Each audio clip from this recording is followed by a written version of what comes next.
मुस्लिमों की ताकत दिखानी है, चाहे पुलिस वालों की हत्या ही क्यों ना करनी पड़ जाए। ये बेहद विवादित टिप्पणी निश्चित तौर पर मेरी नहीं है, लेकिन ये विवादित टिप्पणी आई कहां से है? इसका संदर्भ है पुलिस की उस एफआईआर से जिसमें ये खुलासा हुआ है कि बरेली में हिंसा भड़काने के दौरान ये मकसद रखा गया था कि मुसलमानों की शक्ति को दिखाना है, मुसलमानों की ताकत को दिखाना है।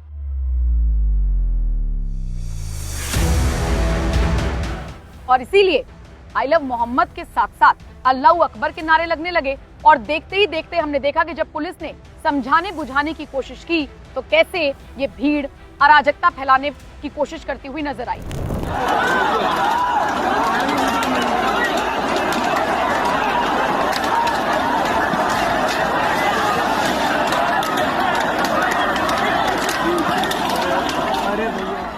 कुल मिलाकर देखा जाए तो मौलाना तौकीर रजा को भी इसके लिए जिम्मेदार माना जा रहा है, क्योंकि जुम्मे वाले दिन जुम्मे की नमाज के बाद सैकड़ों मुसलमानों को इकट्ठा करने के पीछे भी मौलाना तौकीर रजा का ही हाथ बताया जा रहा है।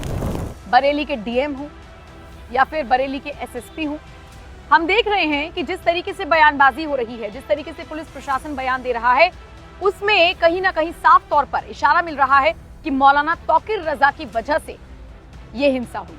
और शायद इसीलिए मौलाना तौकीर रजा को भी सबसे पहले हाउस अरेस्ट किया गया था और उसके बाद उसकी गिरफ्तारी की खबर आ गई। हालांकि इसके बीच उसका एक और बयान भी सोशल मीडिया पर वायरल है, जिसमें वो योगी की तारीफ कर रहा है, लेकिन वो बरेली हिंसा के बाद का नहीं है, वो पुराना बयान है जो उसका वायरल हो रहा है। आइए पहले वो बयान भी सुन लीजिए। अगर नरेंद्र मोदी को योगी सरकार से प्रेरणा लेनी चाहिए कि राजधर्म कैसे निभाया जाता है।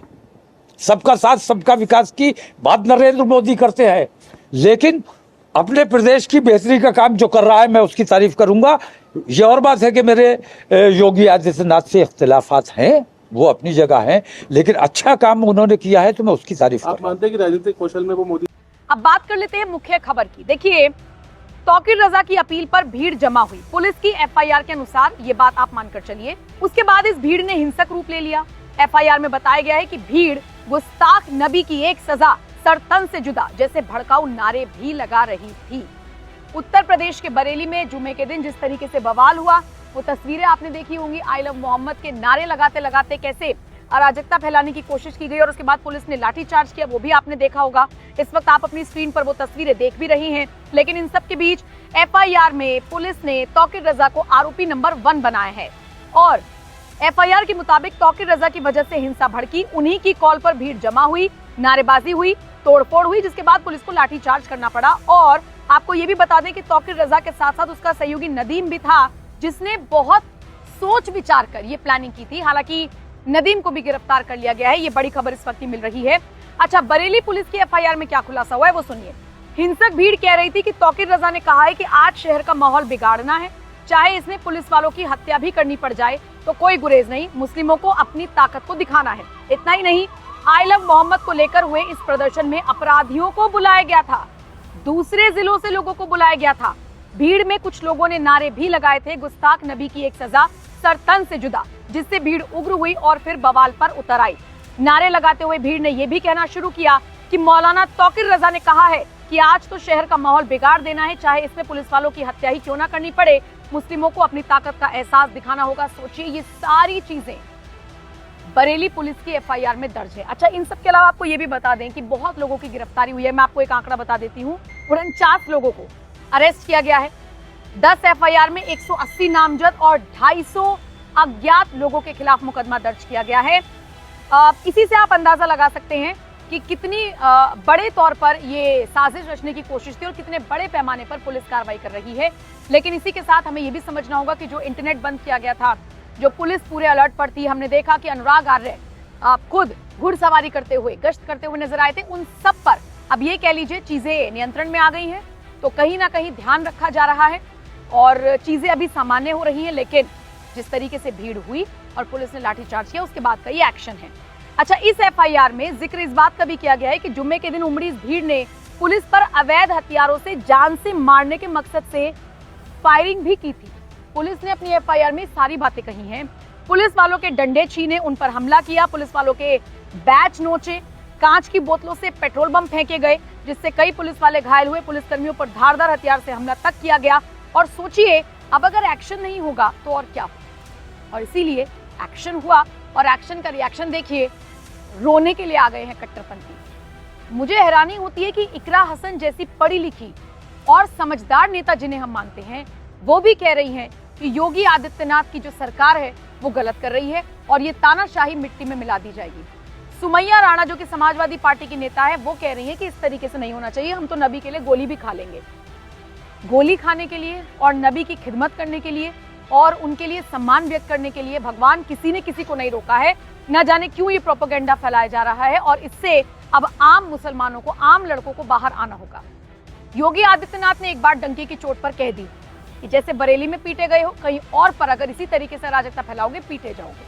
चंड मुंड का उन्होंने जिक्र कर दिया कि इसी तरीके से जैसे हिंदुओं के त्योहार आते हैं तो ये उसी तरीके से एक्टिव हो जाते हैं, जो कि पूरी तरीके से गलत है। और इसी के साथ योगी आदित्यनाथ सीधे सीधे तौर पर चेतावनी भी देते हुए नजर आ रहे हैं। कई जगह पर योगी आदित्यनाथ की रैलियां हुई हैं और उन सभी रैलियों में योगी ने डंके की चोट पर अराजकता फैलाने वालों को मुंहतोड़ जवाब दिया है। आइए एक ऐसी बयान के साथ आपको छोड़कर जा रही हूं, लेकिन फिलहाल इस खबर पर आपका क्या कुछ कहना है, आप अपनी राय कमेंट करके हमें जरूर बताइए। एक तरफ विकास अनवरत आगे बढ़ रहा है और दूसरी तरफ विकास की प्रक्रिया में बाधक कुछ तत्व ऐसे भी हैं जिन्हें विकास अच्छा नहीं लगता है। जिन्हें विकास अच्छा नहीं लगता है वे कहीं न कहीं विकास में व्यवधान पैदा करते हैं, उत्सव के समय उपद्रव पैदा करना चाहते हैं। वे लोग अराजकता को अपना जन्मसिद्ध अधिकार समझते हैं और उन्हीं लोगों को चेतावनी देने की दृष्टि से आज मैं बलरामपुर में भी आया हूं। यही कहने के लिए आया हूं, यही कहने के लिए आया हूं, अगर विकास में बाधक बनोगे और विकास की योजनाओं को उपद्रव और अराजकता के माध्यम से बाधित करोगे तो ये मान करके चलिए कि ये विकास पहले उनके विनाश का कारण बन जाएगा। पर्व और त्योहारों के उत्सव और उमंग में अगर कहीं उपद्रव करने का कार्य किया तो ये उपद्रव की कीमत उनको चुकानी पड़ेगी कि आने वाली पीढ़ियां उनकी याद करेंगी कि कैसे होता है, क्या कीमत चुकानी होगी। बहनों और भाइयों, जो लोग आज भी, जिन्हें ये सब अच्छा नहीं लग रहा है, जो लोग आज भी किसी गलत मंशा के साथ जी रहे हैं, जो लोग आज भी ये मानते हैं कि अराजकता उनका जन्मसिद्ध अधिकार है, उनको अपनी गलतफहमी दूर कर देनी होगी।